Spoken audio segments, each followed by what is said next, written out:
4장. 마침내 온 백성이 강을 건너자 하나님께서 여호수아에게 말씀하셨다. 백성 중에서 지파별로 한 명씩 12사람을 뽑아 그들에게 바로 여기 제사장들의 발이 굳게 섰던 요단강 한가운데서 돌 12개를 취하십시오. 그 돌들을 가져다가 오늘 밤 여러분이 진을 칠 곳에 두십시오 하고 말하여라. 여호수아는 자신이 이스라엘 백성 중에서 지파별로 한 명씩 뽑은 12사람을 불러 지시했다. 요단강 한가운데로 가서 하나님, 여러분의 하나님의 언약궤 앞에 서십시오. 각자 돌 하나씩을 들어 어깨에 메십시오.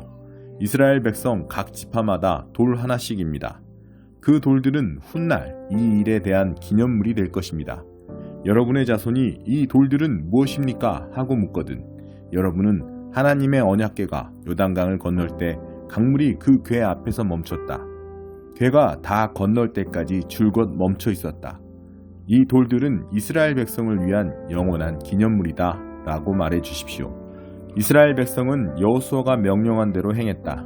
요단강 한가운데서 돌 12개를 하나님께서 여호수아에게 지시하신 대로 12지파가 돌 하나씩을 취하여 그것을 메고 진으로 돌아와 진 안에 두었다.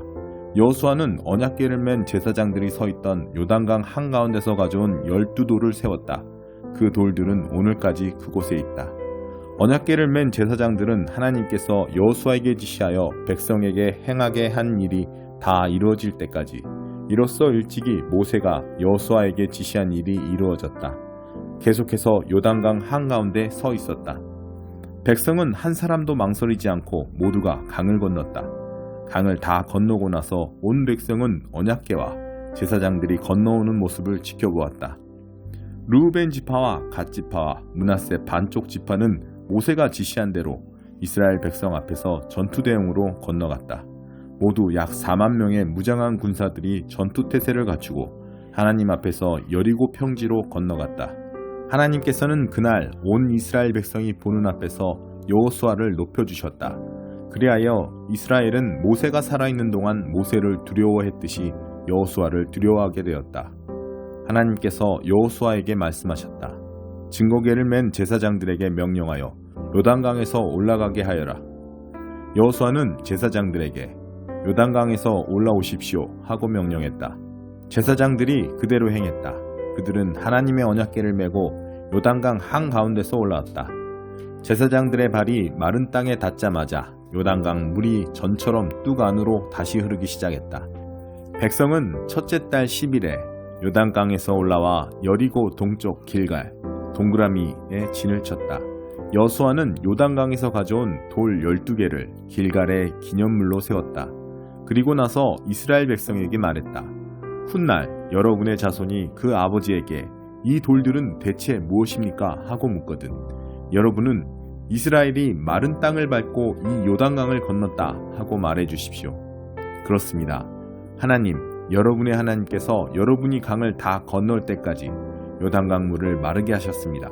전에 하나님, 여러분의 하나님께서 우리가 홍해를 다 건널 때까지 우리 앞에서 홍해를 마르게 하셨던 것처럼 말입니다. 그렇게 하신 것은 땅의 모든 사람이 하나님의 구원하시는 손이 얼마나 강한지 알도록 하고 여러분이 항상 하나님을 경외하도록 하려는 것입니다. 129편 순례자의 노래. 저들은 어렸을 적부터 날 괴롭혀왔지. 이스라엘의 말이다. 저들은 어렸을 적부터 날 괴롭혀왔지만 결코 날 쓰러뜨리지는 못했지. 저들의 농부들이 내 등을 쟁기질해 긴 고랑을 파놓았지만 하나님께서 좌시하지 않으셨고 우리 편이 되어 주셨지. 하나님께서 저 악한 농부들의 쟁기를 산산조각내 버리셨지. 오, 시온을 미워하는 자들이 모두 바닥에 고꾸라져 설설 기게 되기를. 얄팍한 땅 위에 돋은 풀처럼 추수전에 시들어 버리기를. 일꾼들이 수확하기 전에 추수하는 이들이 거두어들이기 전에 이웃들이 엄청난 수확이군 축하하네 하나님의 이름으로 축복하네 하며 떠들 일 없게. 130편 순례자의 노래. 하나님, 도와주소서. 이 몸 바닥모를 수렁에 빠져들고 있습니다. 주님, 도움을 구하며 부르짖으니 들어주소서. 귀를 기울이소서. 귀를 열어 들어주소서. 자비를 구하며 부르짖사오니 들어주소서. 하나님, 사람의 과오를 주께서 일일이 책망하시면 살아남을 자 누구이겠습니까? 그러나 주님은 용서가 몸에 밴 분이시니 주께서 경배받으시는 까닭입니다. 기도로 살아온 인생, 내가 하나님께 기도드리며 그분의 말씀과 그분이 행하실 이 일을 기다린다네. 나의 주 하나님께만 의지한 이 몸, 아침이 올 때까지 기다리고 앙망하네. 아침이 올 때까지 기다리고 앙망하네. 오 이스라엘아, 하나님을 기다리고 앙망하여라. 하나님이 오시면 사랑이 오고 하나님이 오시면 풍성한 구원이 임한다. 참으로 그렇다. 그분께서 이스라엘을 구속하실 것이요 죄에 팔려 포로되었던 이스라엘을 다시 찾으시리라. 131편 순례자의 노래. 하나님, 나는 대장이 되려고 애쓰지 않습니다. 으뜸이 되고 싶지도 않습니다. 남의 일에 참견하지 않았고 거창하고 허황된 꿈을 꾸지도 않았습니다. 나는 발을 땅에 디디고 마음을 고요히 다잡으며 살았습니다. 엄마 품에 안긴 아기가 만족하듯 내 영혼 만족합니다. 이스라엘아, 하나님을 기다려라. 희망을 품고 기다려라. 희망을 가져라. 언제나 희망을 품어라. 64장. 오, 주께서 하늘을 찢고 내려오신다면 산들이 주님 앞에서 오들오들 떨 것입니다. 숲에 불이 붙듯 물이 불에 끓듯 할 것입니다. 주를 대면한 주의 적들 공포에 휩싸이고 민족들은 사시나무 떨듯 떨 것입니다. 전에 주께서는 우리가 감히 생각지 못한 놀라운 일들을 행하셨습니다. 이곳에 내려오셔서 산들이 주님 앞에서 오들오들 떨게 만드셨습니다. 당신을 기다리는 자들을 위해 역사하시는 주님과 같은 신은 시간이 시작된 이래 누구도 상상하지 못했고 어떤 귀도 듣지 못했으며 어떤 눈도 보지 못했습니다. 주께서는 의로운 일을 기쁘게 행하는 이들, 주의 길을 기억하고 따르는 이들을 만나주시는 분입니다. 그러나 주께서는 우리에게 얼마나 노하셨던지요. 우리는 죄를 지었고 너무 오랫동안 죄를 고집했습니다. 이런 우리에게 희망이 있는지요? 이런 우리가 구원받을 수 있겠는지요? 우리는 모두 죄에 감염된 자들, 죄에 오염된 자들입니다. 최선을 다한 노력도 때 묻은 누더기에 불과합니다. 우리는 가을 낙엽처럼 말랐습니다. 죄로 말라버린 우리, 바람에 날려갑니다. 주께 기도하는 자, 주께 이르려고 애쓰는 자 아무도 없습니다. 주께서 우리에게 등을 돌리시고 우리를 우리 죄 속에 내버려 두셨기 때문입니다. 그럼에도 하나님, 주님은 여전히 우리 아버지이십니다. 우리는 진흙, 주님은 우리의 토기장이십니다. 우리는 다 주의 작품입니다. 오 하나님, 너무 놓아지는 말아 주십시오. 우리 잘못을 영원히 기록해 두지는 말아 주십시오. 부디 우리가 지금도 주의 백성인 것을 기억해 주십시오. 주의 거룩한 성읍들이 유령마을로 변했습니다. 시온은 유령마을이 되었고 예루살렘은 잡초밭이 되었습니다. 우리 조상들이 주를 향한 찬양으로 가득 채웠던 거룩하고 아름다운 성전은 불타서 잿더미가 되었고 우리의 아름다운 공원과 동산들도 다 폐허가 되었습니다. 하나님, 이러한데도 보고만 계실 작정이십니까? 아무 말씀도 하지 않으시렵니까? 이제는 충분히 우리를 오랫동안 비참하게 내버려 두지 않으셨습니까? 12장. 안식일의 주인. 어느 안식일에 예수께서 제자들과 함께 곡식이 무르익은 밭 사이를 거닐고 계셨다. 제자들이 배가 고파 곡식 이삭을 따서 씹어 먹었다. 바리새인들이 그 일을 예수께 일러 바쳤다. 당신의 제자들이 안식일 규정을 어기고 있습니다. 예수께서 말씀하셨다. 정말이냐? 너희는 다윗과 그 동료들이 배고플 때 한 일을 읽어보지 못했느냐? 그들이 성소에 들어가서 제사장들 외에는 아무도 먹지 못하게 되어 있는 제단에서 갓 물려낸 빵을 먹지 않았느냐? 또 너희는 성전에서 직무를 수행 중인 제사장들이 매번 안식일 규정을 어기는데도 죄가 되지 않는다는 것을 하나님의 율법에서 읽어보지 못했느냐? 여기에는 종교 이상으로 훨씬 많은 문제가 걸려 있다. 너희가 만일 나는 경직된 의식보다 유연한 마음을 더 원한다고 한 성경의 말씀의 뜻을 조금이라도 안다면 사소한 일로 이렇게 트집 잡지는 않을 것이다. 인자는 안식일의 종이 아니라 주인이다. 예수께서 밭을 떠나 그들의 회당에 들어가셨다. 거기에 한쪽 손이 오그라든 사람이 있었다.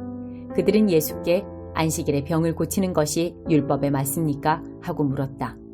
예수를 함정에 빠뜨리려고 했던 것이다. 예수께서 대답하셨다. 여기에 혹시 자신의 어린 양 한 마리가 골짜기에 떨어졌는데 안식일이라고 해서 그 어린 양을 끌어내지 않을 사람이 있느냐? 하물며 인간에게 친절을 베푸는 것이 짐승에게 친절을 베푸는 것만큼이나 율법에 맞지 않겠느냐? 그러고 나서 예수께서 그 사람에게 말씀하셨다.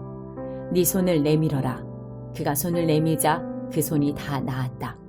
바리새인들은 발끈해 나가서는 예수를 파멸시킬 방도를 흥분하며 이야기했다. 내가 택한 나의 종. 예수께서 사람들이 자기를 붙잡으려는 것을 아시고 다른 데로 가셨다. 많은 사람들이 따라왔고 예수께서는 그들을 다 고쳐주셨다. 또 그들에게 소문을 내지 말라고 당부하셨다. 이사야가 기록한 대로 하신 것이다. 내가 신중히 택한 종을 잘 보아라. 나는 그를 한없이 사랑하며 기뻐한다.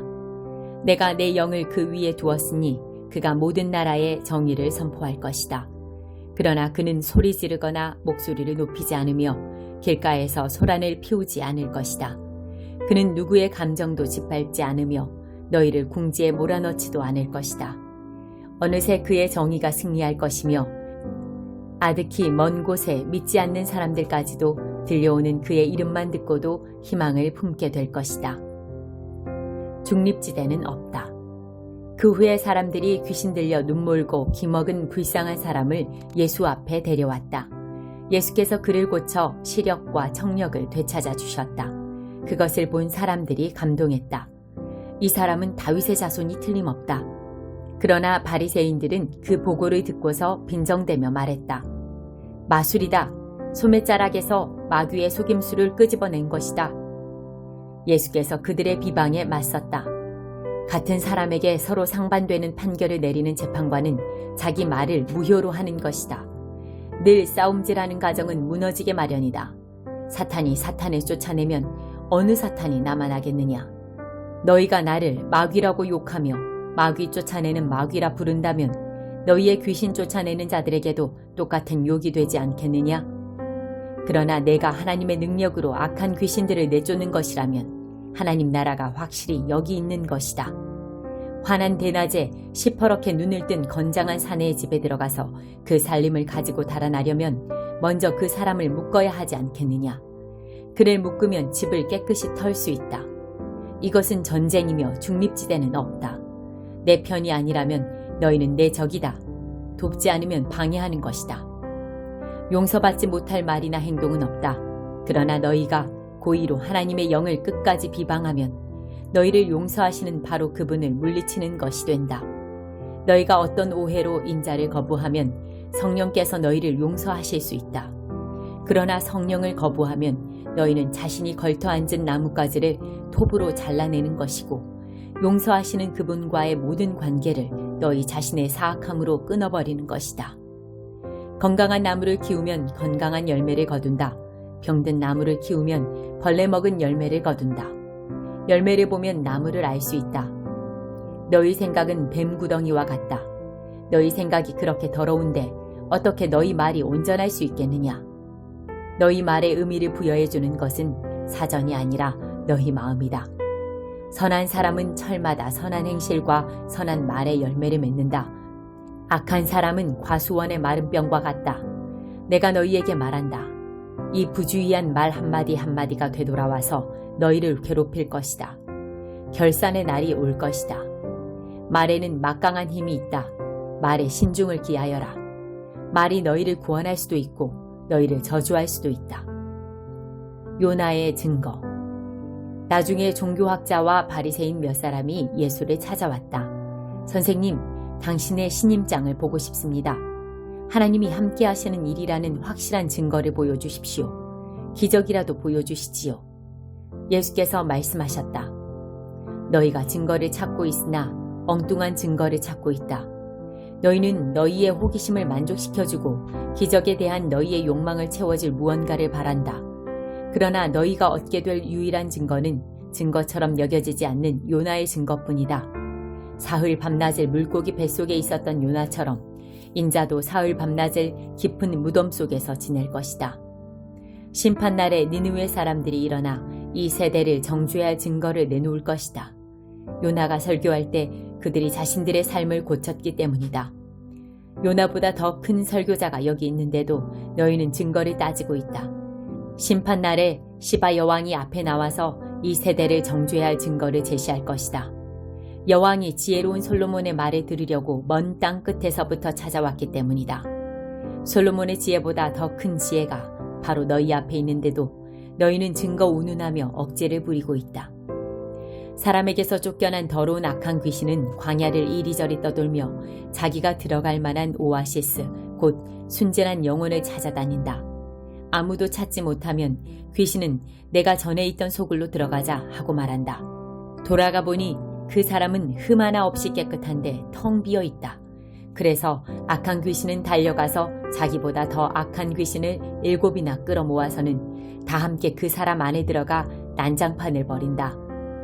결국 그 사람의 상태는 깨끗함을 받지 않았던 처음보다 훨씬 나빠진다. 바로 이 세대가 그렇다. 너희 생각에는 너희가 삶의 쓰레기를 치워내고 하나님 앞에 준비된 것 같을지 모르나 너희는 내 나라의 메시지를 순순히 받아들이지 않았다. 이제 온갖 마귀가 다시 들어오고 있다. 순종이 피보다 진하다. 예수께서 아직 무리에게 말씀하고 있는데 그분의 어머니와 형제들이 나타났다. 그들은 밖에서 예수께 말을 전하려고 했다. 누군가 예수께 말씀드렸다. 선생님의 어머니와 형제들이 이야기하려고 밖에 있습니다. 예수께서 직접 답하지 않고 이렇게 말씀하셨다. 내 어머니와 형제들이 누구라고 생각하느냐? 그러고는 제자들을 향해 손을 내미셨다. 잘 보아라. 이들이 내 어머니요 형제들이다. 순종이 피보다 진하다. 내 하늘 아버지의 뜻에 순종하는 사람이 내 형제요 자매요 어머니다.